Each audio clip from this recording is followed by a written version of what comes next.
ನನ್ನನ್ನು ಓವರ್ಟ್ಯಾಕ್ ಮಾಡೋದು ನನ್ನನ್ನು ಮಾಡೋದು ಇದೆಲ್ಲ ಬಂದ್ಬಿಟ್ಟು ಯಾರೋ ಹೇಳಿದ ಮಾತೆಲ್ಲ ಕೇಳಬೇಡ್ರಿ, ಅದೆಲ್ಲ ಸುಳ್ಳು, ಅದೆಲ್ಲ ನನ್ನ ಹತ್ರ ನಡೆಯೋದು ಇಲ್ಲ. ಅಂಥದಕ್ಕೆ ನನಗೆ ಪ್ರಾತಿನಿಧ್ಯ ಕೊಡೋದಿಲ್ಲ. ನಾನೇನು ಚಿಕ್ಕ ಮಗು ಏನಲ್ಲ, ನಾನೇನು ಹೊಸದಾಗಿ ML ಆಗಿರೋನಲ್ಲ, ಇವತ್ತೇ ಕಲಿತಾ ಇರೋನಲ್ಲ. 20 ವರ್ಷದಿಂದ 4 ಅಸೆಂಬ್ಲಿ ಎಲೆಕ್ಷನ್ ಮಾಡಿದ್ದೀನಿ, 4 ಪಾರ್ಲಿಮೆಂಟ್ ಎಲೆಕ್ಷನ್ ಮಾಡಿದ್ದೀನಿ, 2ನೇ ಸತಿ ನಾನು ML ಆಗಿದ್ದೀನಿ. ನನಗೆ ಗೊತ್ತಿದೆ ಎಲ್ಲೆಲ್ಲಿ ಏನೇನು ಮಾಡಬೇಕು, ಯಾವ ಥರ ಮಾಡಬೇಕು ಅಂತ ಮಾಡ್ತೀನಿ. ನನ್ನನ್ನು ಓವರ್ಟ್ಯಾಕ್ ಮಾಡೋಕ್ಕೆ ಯಾರೂ ಬರೋದಿಲ್ಲ. ಪ್ರೀತಿಯಿಂದ ನನ್ನ ಜೊತೆಯಲ್ಲಿ ನಾನು ಮುಂದೆ ಬರ್ಬೋದು ಅಷ್ಟೇ, ಬಿಟ್ಟರೆ ಓವರ್ಟ್ಯಾಕ್ ಮಾಡೋದು ಜನಗಳು ಹೇಳ್ದಂಗೆ ನೀವು ತಿಳ್ಕೊಬೇಡಿ. ಲೋಕಸಭೆ ಎಲೆಕ್ಷನ್ ಅಲ್ಲಿ ಇದೇ ಒಂದು ಅಸ್ತ್ರ ಆಗುತ್ತೆ ಬಿಜೆಪಿಗೆ ಅಂತ. ಏನು ಅಸ್ತ್ರ ಆಗುತ್ತೆ? ಹೆಚ್ಚಿನ ಸ್ಥಾನ ಬರುತ್ತೆ ಕಟ್ಟಿದೀವಿ, ಅದನ್ನ ಇಟ್ಕೊಂಡು ಮುಂದೆ ಓಟನರು ಕೇಳ್ತಾರೆ. ನಮ್ಮೂರಲ್ಲಿ ಹೋಗಿ ನೋಡಿ, ದೇವಸ್ಥಾನ 2.5 ಕೋಟಿ ರೂಪಾಯಿ ಖರ್ಚು ಮಾಡಿ ನಾವು ರಾಮರ ದೇವಸ್ಥಾನ ಕೊಟ್ಟಿದ್ದೀವಿ. ಅದರಿಂದ ಏನಾದ್ರು ನಮ್ಮೂರಲ್ಲಿ ಚೇಂಜಸ್ ಆಗ್ಬಿಡ್ತಾ? ಏನು ಚೇಂಜಸ್ ಆಗೋಲ್ಲ, ಯಾವುದೂ ಆಗಲ್ಲ. ಇವಾಗ ಯಾರ ಮಾತು ಯಾರು ಕೇರೋರಿಲ್ಲ ರೀ. ಅವ್ರವರೇ ಅವ್ರ ಲೀಡರ್ಸು, ಅವ್ರವ್ರು ಹೆಂಗೆ ಓಟ್ ಹಾಕಬೇಕು ಏನು ಹಾಕಬೇಕು ಅಂತ ಜನ ಇರ್ತಾರೆ. ನಾವು ಹೇಳೋದನ್ನ ಯಾರಾದ್ರು ಓಟ್ ಹಾಕೋದು ನಾವು ನೋಡ್ತೀವ? ಅವ್ರವ್ರು ಮಾಡ್ತಾರೆ.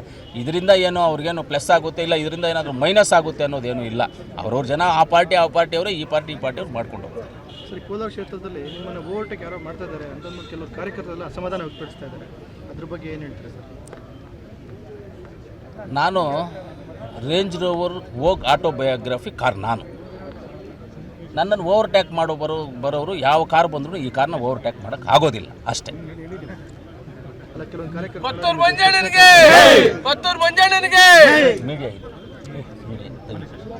ಕೆಲವೊಂದು ಕಾರ್ಯಕರ್ತರು ನಿಮಗೆ ಪ್ರಶ್ನೆ ಮಾಡ್ತಾ ಇದ್ದಾರೆ. ನನ್ನನ್ನು ಯಾರೂ ಪ್ರಶ್ನೆ ಮಾಡಿಲ್ಲ. ನನ್ನನ್ನು ಓವರ್ಟ್ಯಾಕ್ ಮಾಡೋದಕ್ಕೆ ಯಾರ ಕೈಲಿ ಆಗೋದಿಲ್ಲ. ಓವರ್ಟ್ಯಾಕ್ ಅಂದರೆ ಏನು? ನನ್ನನ್ನು ಮುಂದೆ ಹೋಗೋದು. ಯಾರು ಹೋಗಿದ್ದಾರೆ ನೀವು ಹೇಳಿ?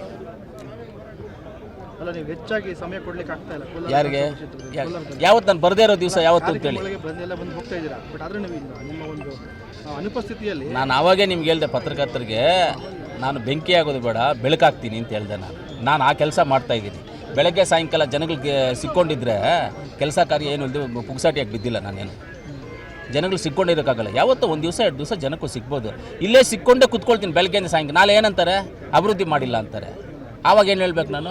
ನಿಮ್ಮನ್ನು ಯಾರು ಕರೆದ್ರು ಇಲ್ಲಿರೋ ಕೇಳಿದ್ರೆ ಅಂತ ಜನ ಕೇಳ್ಬೋದು. ಅದಕ್ಕೆ ಯಾವ ಸಂದರ್ಭದಲ್ಲಿ ಜನಕ್ಕೆ ಸಿಗಬೇಕು ಆ ಸಂದರ್ಭದಲ್ಲಿ ಸಿಗ್ತೀವಿ. ಅಭಿವೃದ್ಧಿ ವಿಚಾರದಲ್ಲಿ ನಾವು ಎಲ್ಲೆಲ್ಲಿ ಓಡಾಡಬೇಕಾಗ್ತದೆ, ಕಮಿಟಿ ಮೀಟಿಂಗ್ಸ್ ಅಟೆಂಡ್ ಮಾಡಬೇಕಾಗ್ತದೆ, ಆಫೀಸರ್ಸ್ ಹತ್ರ ಹೋಗಬೇಕಾಗ್ತದೆ, ನಮ್ಮ ಮಿನಿಸ್ಟರ್ಸ್ ಹತ್ರ ಹೋಗಬೇಕಾಗ್ತದೆ, ಮುಖ್ಯಮಂತ್ರಿಗಳ ಹತ್ರ ಹೋಗಬೇಕಾಗ್ತದೆ. ಇಂಥ ಸಂದರ್ಭದಲ್ಲಿ ಅಲ್ಲೆಲ್ಲ ಹೋಗಿ ನಮ್ಮ ಕೆಲಸ ಕಾರ್ಯಗಳು ಏನಿದ್ದಾವೋ ನಮ್ಮ ಅಭಿವೃದ್ಧಿ ವಿಚಾರದಲ್ಲಿ ಅವ್ರ ಹತ್ರ ಹೋಗಿ ಮಾತಾಡಿ ನಾವು ಕೆಲಸ ಮಾಡಿಸ್ಕೊಂಡು.